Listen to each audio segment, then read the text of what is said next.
আসসালামু আলাইকুম আমার প্রিয় মুসলিম ভাই ও বোনেরা, আপনারা সবাই কেমন আছেন?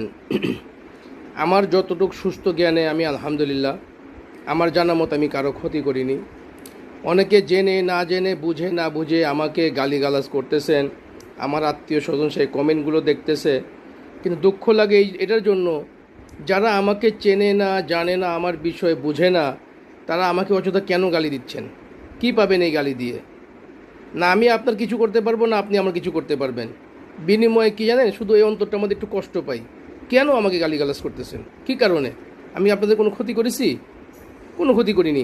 অনেকে দালাল বলতেছেন, অনেকে রাজাকার বলতেছেন, অনেকে পাকিস্তানি বলতেছেন, বিভিন্ন ধরনের আপনার কথাগুলো বলতেছেন।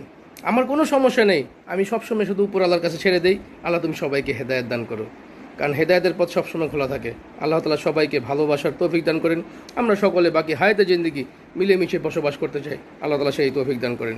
যদি আমার তরফে কোনো ভুল ত্রুটি হয়ে থাকে, কোনো কথায় কষ্ট পেয়ে থাকেন, আল্লাহর রাস্তায় আমাকে সবাই ক্ষমা করে দিবেন। ধন্যবাদ।